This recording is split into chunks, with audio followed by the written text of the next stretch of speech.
السلام علیکم ورحمۃ اللہ وبرکاتہ۔ آج کا ہمارا سبق جنت پارٹ 2۔ سب سے پہلے ویڈیو کو آخر تک ضرور دیکھیں، ویڈیو انفارمیٹیو ہے۔ جنت میں ایسی نعمتیں ہوں گی جن کو نہ کسی آنکھ نے دیکھا، نہ کسی کان نے سنا، اور نہ کسی انسان کے دل میں ان کا خیال گزرا۔ ان نعمتوں کے علاوہ خدا کے فضل و کرم سے جنتیوں کو 2 ایسی نعمتیں ملیں گی جو دنیا میں کسی انسان کو حاصل نہیں ہو سکتی۔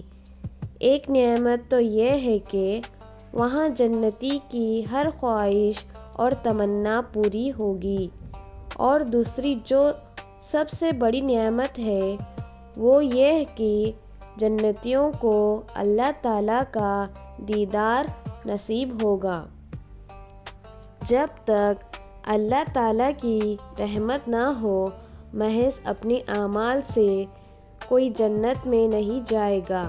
البتہ اللہ تعالیٰ ایمان والوں کو اپنی رحمت سے جنت میں داخل فرما کر ان کے اعمال کے اعتبار سے جنت میں درجات عطا فرمائیں گے، جن میں سب سے اعلیٰ درجہ جنت الفردوس ہے۔ ہم مسلمانوں کا عقیدہ ہے کہ جنت ابھی موجود ہے اور ہمیشہ کے لیے رہے گی۔ اس کے متعلق قرآن و حدیث میں بتائی ہوئی تمام باتیں سچی ہیں۔ ویڈیو کو لائک کریں اور ایسی ہی اسلامک کنٹینٹ دیکھنے کے لیے سبسکرائب کریں اور شیئر کریں۔ جزاک اللہ خیرا۔ السلام علیکم۔